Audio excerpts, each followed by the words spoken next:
मैं इस बात को भी मानता हूँ कि ये कोई साधारण जिम्मेदारी नहीं है, ये विश्वास जो इनका मुझ पर है। चिराग भाई, हनुमान आपको मोदी का कहा जाता है, लेकिन संकट मोचक तो आप नीतीश कुमार के बने हुए हैं। लेकिन पप्पू यादव ने खुद को खड़ा करके मुकाबला त्रिकोणीय तो बना दिया है। तो ऐसे में एनडीए के हर एक प्रत्याशी की 40 सीटों पर जीत सुनिश्चित, और इन लोगों को समीकरण बनाना है मुसलमान और यादवों का। हाँ।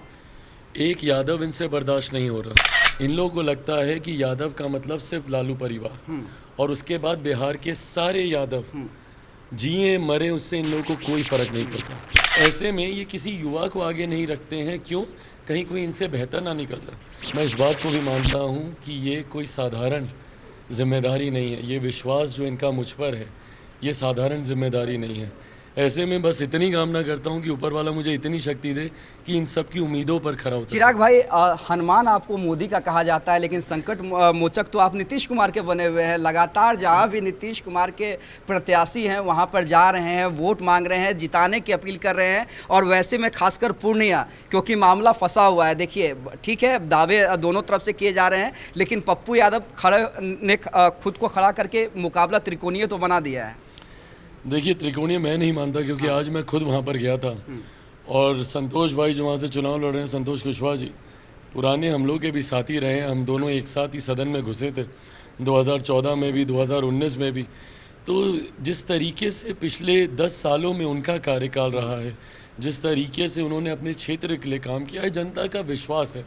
और एक बात स्पष्ट है, आज की तारीख में जनता इस बात को मान के चल रही है कि भाई, जब जीतना, प्रधानमंत्री जी को जब तीसरी बार प्रधानमंत्री बनना ही है, तो कोई नहीं चाहता कि वो किसी ऐसे व्यक्ति को चुने जो फिर विरोधाभास में अगले 5 साल बर्बाद कर दे। ऐसे में जनता भी आज की तारीख में जागरूक है। वो ऐसे ही व्यक्ति को चुनेंगी जो कल को प्रधानमंत्री के बगल में बैठकर उनकी योजनाओं को पारित कराए, उनकी समस्या का समाधान निकाल पाए। तो ऐसे में एनडीए के हर एक प्रत्याशी की 40 सीटों पर जीत सुनिश्चित है। और पूर्णिया का आपने, लेकिन जिस तरह से तेजस्वी यादव का बयान वायरल हो रहा है, इंडिया गठबंधन नहीं तो एनडीए गठबंधन, तो क्या लगता है कि एक व्यक्ति से इतनी दुश्मनी हो सकती है? तेजस्वी यादव की दुश्मनी इतनी हो सकती है पप्पू यादव से? ये कह रहे हैं या तो बीमा भारती को जिता दीजिए, नहीं तो भाई जेडीयू के उम्मीदवार तो है ही हैं। और इन लोगों को समीकरण बनाना है मुसलमान और यादवों का। हाँ। एक यादव इनसे बर्दाश्त नहीं हो रहा, एक यादव इनसे बर्दाश्त नहीं हो रहा।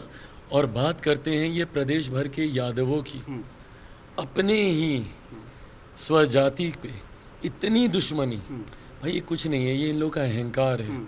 इन लोगों को लगता है कि यादव का मतलब सिर्फ लालू परिवार, और उसके बाद बिहार के सारे यादव जिए मरे, उससे इन लोगों को कोई फर्क नहीं पड़ता। और यही कारण है इस बार एक बड़ी संख्या में यादव भी एनडीए के साथ जुड़ रहे हैं, अल्पसंख्यक समाज के लोग भी एनडीए के साथ जोड़ रहे हैं। क्योंकि जिस तरीके से इन्होंने उनको अपना बंधुआ मजदूर बांध के रखा हुआ था ना, है नहीं। और ऐसे में इस तरीके के बयान एक व्यक्ति को हराने के लिए, भाई अगर वो जीत जाएगा तो कल को आपको क्या उसमें दिक्कत है? पर दिक्कत ये है कि हमसे बड़ा कोई यादव ना निकल जाए, किसी युवा को ही आगे प्रमोट नहीं करते हैं। भाई मेरी पार्टी में मुझे तो 5 सीटें मिली, मैंने 4 युवाओं को आगे रखा।